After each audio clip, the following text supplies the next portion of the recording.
Alrighty, so the ReZero collaboration is right around the corner. It should be on either Monday or Tuesday, depending on if they do it a day early for us on Global.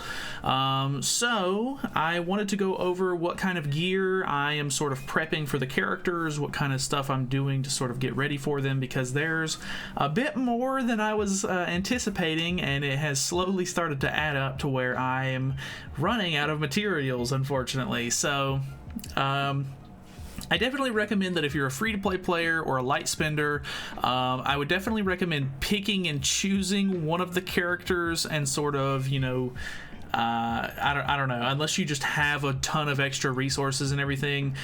Both of the characters use two completely separate teams, and if you don't have all of those teams or the characters that go on those teams completely maxed out, or just already invested into, then it can get really expensive really quickly. So I wanted to go over the gear that I'm making for the characters first, and then we'll talk about the characters that you'll need to build or whatever afterwards. So the first thing that I have is, let's go over Echidna first, because Echidna is very interesting in the fact that she sort of plays, and like on paper she's more of like a support style unit, but at the same time you can definitely run her as a damage dealer because she does pretty good damage. So I think it depends on like a pretty big factor of, or well, this is actually Reinhard's gear. Should you make attack defense or attack crit damage even, or should you just build an HP defense set for her? So I think the biggest thing to note is that she's going on the unknown team. The unknown team does not have the greatest CC. And if you're one of those people who already runs the unknown team or whatever, you don't have the greatest CC, you're not planning on buying all of her outfits and stuff like that, because they will cost real money. You cannot buy them with gems unless you're buying just the SSR set. All of the UR cosmetics for collaboration characters do take real life dollars to buy, which is very unfortunate. So if you're either not going to get all of the cosmetics that you need for her to sort of help max out on CC, or whatever the case may be, like if you're not wailing to get her completely 6'6" or whatever the case, you might end up wanting to run just I say that, but if you're planning on running evasion food with the character, I think you're okay to go for attack crit damage or attack defense. I would probably recommend attack crit damage if you're going to pick one of the two. But yeah, I would say if you're going to run evasion food, I would recommend that you could go for the more like DPS heavy, like get more damage out of her scenario. I have my Rimuru built to where he's attack crit damage. I don't have an HP defense set for him or anything like that, or HP crit damage or whatever people use for him, because I just like the the numbers that he puts up. To me, he's a damage dealer. I use him in other content besides PvP, so having the attack crit damage set works best for me.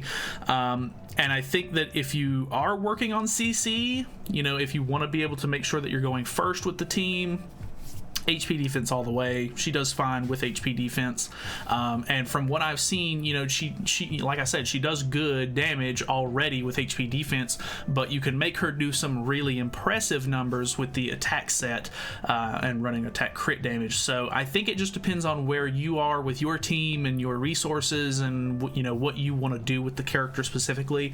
None of the characters in the collab are locked down to PvP only or anything like that. They can be run in any game mode. They just need to be on the field for their passives to work, except for Rom. Rom can work in the sub slot. So take that into consideration when you're making the set.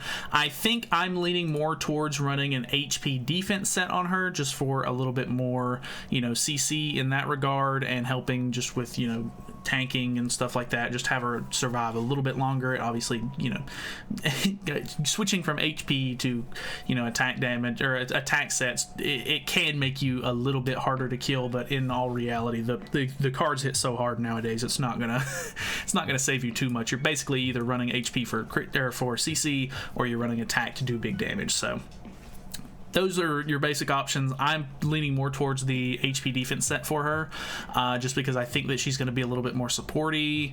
But, you know, she does good damage. There's not a whole lot of, like, really big, you know, unknown damage dealers. Like, you know, Merlin, Summer Merlin can do pretty good. Festival Merlin can do pretty good.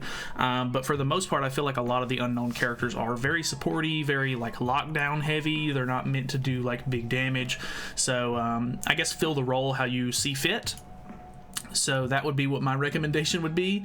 And then you've seen already my my set here. This is what I'm running for Reinhard, because if you don't know, he runs exactly like Bond does, where all of his attacks and his ultimates do not play off of the attack stat. They play off of the HP stat, just like Bond does, which makes him a perfect shoe-in fit for the Bond team, as much as I hate that. But, oh well. So yeah, you're going to want to run HP, you know, crit damage, because he's a damage dealer. HP crit damage is ideal for him. I guess you could run HP defense if you wanted to, but one of his passives increases all of his stats by 25%, and he already on top of that has a really high crit damage chance, or a high crit damage stat. I think it's over 200% once he's, you know, level 100 and everything. I don't think that there's any, you know, extra stats going into that. I think it's already over 200%, which is very high. So the only thing you need to worry about when you're making this set is you want to go HP crit damage, but your top pieces do not need to have attack on them. They either need to be crit damage or crit chance. I have not finished this piece just yet, but I think I've seen some people doing 1 piece crit damage, 1 piece crit chance. I think for the most part he already has a Sever card, which is 3 times crit chance. So I'm planning on probably leaning more towards crit damage on his set, but I guess you can kind of mess around with it, see what rolls you end up getting while you're messing with the gear. You know, if you want to go half and half, that would be fine, I think. If you want to lean a little bit more towards crit damage like I'm planning to, I think that would also work out very well as well, because, you know, the Flood card's already going to do a lot of damage because he has a pretty big HP pool on top of his Relic giving him more HP, and Bond giving him more HP, and, you know, Arthur giving him HP, and Twiggo giving him HP. So he's very HP heavy. The Flood card's going to hit regardless. Like, it's going to hit pretty rough. So having the extra crit damage, in my personal opinion, I think will work out better on just making sure that card crits. You know, it's already going to crit pretty much because of, you know, I think he's at like 90 something, if not like right around 100% crit chance as it is. And I'm pretty sure that his Relic is increasing his maximum HP and his crit chance as you sort of use skills with the team. So he's also going to be gaining that. And then on top of that, you know, you've got the triple crit chance card. You've got, you know, if you roll the passive that he, you know, gets where he's 25% extra stats, that's going to be even more crit chance. So I don't think he's going to have a problem critting. So I think the extra damage that you do when you crit is probably more important, or the better, you know, way to go there. Could be wrong, you know. I'm just a regular dude. I'm not, you know, super crazy, you know, knowledge man. But you know, if you have any thoughts on that, or, you know, side stuff or opinions on that or whatever, feel free to let me know down below. I definitely will take a look at that. But yeah, that's what I'm planning on running for Reinhard. I think that this is literally the only set that you should be running on Reinhard. I don't think that you should. You're not going to want to use attack at all. You know, I guess you could run defense pieces, but he's a damage dealer. He is super tanky as it is from what I've seen, so I don't think he needs defense pieces. I think crit damage is more than enough, so should be good. That's what I'm running for gear.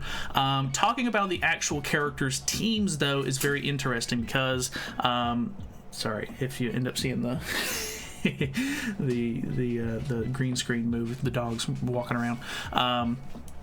Obviously, you're planning on using Reinhard with the Bond team. I think that there's he's a very interesting character in general, so you can probably try to run him on other teams. I haven't seen anybody do that just yet, but the collab just came out on JP, so I'm looking forward to seeing people mess with that. If not, I would like to mess with him a little bit on some other stuff. But the Bond team seems to be where he's going to be the most focused, I would imagine. So I did not use the Bond team pretty much at all since level 100 has came out, so I've had to go back through and level 100 Bond at this point. point. I have the materials to also do Arthur as well, but I've been doing OG demons all day long. Original demons have been like what I've been doing and grinding all day long because you know, not only do I have to get these two characters to level 100, but if I want to mess with any of the old collab characters, I've had to start working on them and making sure they can get to level 100. And on top of that, there's, you know, characters for the unknown team that I don't completely have maxed out either. So for Echidna's team, you know, you're probably going to want to run like a full unknown team.